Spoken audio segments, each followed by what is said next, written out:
CC বৰগাঁৱত ভয়ংকৰ অগ্নিকাণ্ডৰ ঘটনা। অগ্নিকাণ্ডৰ ফলত সম্পূৰ্ণৰূপে জুইত জাহ গ'ল বিটুমিন প্লাণ্ট। চৰকাৰক সহায়ৰ আহ্বান। চিচি বৰগাঁৱৰ সমীপৰ পুকিয়াত সোমবাৰে নিশা সংঘটিত হয় এক ভয়ংকৰ অগ্নিকাণ্ডৰ ঘটনা। পুকিয়া তিনিআলিৰ সমীপত থকা আলকটাৰা প্ৰকল্পত বিদ্যুতৰ শ্বৰ্ট চাৰ্কিটৰ ফলতে সংঘটিত হয় অগ্নিকাণ্ডৰ। বিটুমিন প্লাণ্টটোত কাম কৰি থকা অৱস্থাতেই জুইৰ সূত্ৰপাত হয়। আলকটাৰা আৰু তেলৰ টেংকিত জুই লগাৰ ফলত প্ৰচণ্ড অগ্নিৰ লেলিহান শিখাই নিমিষতে ভয়ংকৰ ৰূপ ধাৰণ কৰে। আলকটাৰাৰ ক'লা ধোঁৱাই ছানি ধৰে সমগ্ৰ অঞ্চল। চিলাপথাৰৰ পৰা দুখনকৈ অগ্নি নিৰ্বাপক বাহিনীৰ গাড়ী আহি বহু সময় চেষ্টা কৰি অগ্নি নিৰ্বাপন কৰিবলৈ সক্ষম হয় যদিও প্ৰচণ্ড অগ্নিৰ প্ৰতাপত গোটেই প্লাণ্টটো সম্পূৰ্ণৰূপে ধ্বংসপ্ৰাপ্ত হয়। অগ্নিকাণ্ডৰ ফলত প্ৰায় 18 লক্ষাধিক টকাৰ ক্ষয় ক্ষতি হয় বুলি জানিবলৈ দিছে প্লাণ্টটোৰ গৰাকী প্ৰশান্ত শইকীয়াই। উল্লেখযোগ্য যে চিচি বৰগাঁৱৰ দুই ভাতৃ প্ৰশান্ত শইকীয়া আৰু ভাৰতীয় সেনা বাহিনীৰ জোৱান জিতেন্দ্ৰ শইকীয়াই অতি কষ্টৰে মাত্ৰ 4 মাহৰ পূৰ্বে ক্ৰয় কৰিছিল আলকটাৰাৰ প্লাণ্টটো। এতিয়া হঠাতে অগ্নিকাণ্ডৰ ফলত প্লাণ্টটো ধ্বংস হৈ যোৱাৰ ফলত মূৰত সৰগ ভাঙি পৰিছে দুই ভাতৃৰ। প্লাণ্টটো পুনৰ নিৰ্মাণৰ ক্ষেত্ৰত চৰকাৰক সহায় আগবঢ়াবলৈ কৰজোৰে আহ্বান জনাইছে দুই ভাতৃয়ে। ধেমাজি জিলাৰ পৰা সঞ্জয় নাথৰ ৰিপৰ্ট, E24 লাইভ ব্ৰেকিং।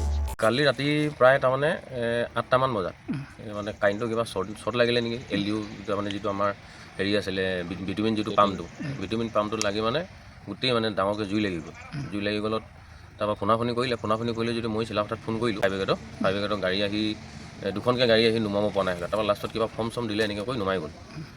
আৰু প্ৰায় মোৰ মানে ভালেমানখিনি লোকচান হ'ল, 80 লাখমান টকা হ'ব নেকি। প্লাণ্টটোতো বহুত জ্বলি গ'ল, মটৰ গোটেই মটৰ জ্বলি গ'ল। বিটুমিন মোৰ কমচে কম কটা আছিলে হ'লে 220টামান আছিলে, আৰু LDU আছিলে 14,000 কিমান লিটাৰ, আৰু বেলত আছিলে হ'লে অলপ, সেইখিনিতো জ্বলিলে। তাৰমানে প্ৰায় 18-20হাজাৰমান লিটাৰ মানে LDU জ্বলিলে। আৰু বিটুমিন সেনেকৈ হ'ব মানে 220টামান হ'ব বিটুমিন। এইটো মানে ফুল টেংকি আছিলে, টেংকিটোত গোটেইখিনি মানে জ্বলি গ'ল। গাড়ীও নুমাব পৰা নাছিলে, লাষ্টত মানে দুখনকৈ গাড়ীহে লাষ্টত নুমাব পাৰিছে। এতিয়া মানে এইটো প্লানটো মই নতুনকৈ নিজে হেৰি কৰিছিলোঁহে, এজনৰ পৰা লৈছিলোঁ মানে, তেওঁ দিলে মোক, বিকি দিলে মানে। মই নিজকে মানে কামখিনি কৰিবলৈ কাৰণে এনেকৈ ল'লোঁ। তাৰপৰা আজি প্ৰায় 4 মাহমান হৈছিলে মানে লোৱা। তাৰপৰা লৈ মেলি কামখিনি এনেকৈ কৰি আছিলোঁ আৰু খুব ভালদৰে কৰি আছিলোঁ কামখিনি। মই এতিয়া নতুন মানুহ, ইমান ভালকৈ নাজানো মানে এইবিলাকত, তথাপিতো খুব কষ্ট কৰি মেলি কামখিনি কৰিলোঁ। কৰি মেলি এতিয়া আজি ধৰি লওক কাম চলাই থকা অৱস্থাতে মানে এনেকুৱা ৰানিঙতে। আৰু এইটো এতিয়া মই ভবা মতেতো ইলেক্ট্ৰিচিটি কিবা শ্বৰ্ট হৈ গ'ল মানে। এইটো ডিজেলো থাকে তাতে, আৰু আলকেটাই যিটো পাম্প থাকে সেই পাম্পটোত মানে শ্বৰ্টিং হৈ পেলাই জুই লাগি মোৰ মানে বহুত কষ্টখিনি এইখিনি কাম কৰা হৈছিলে।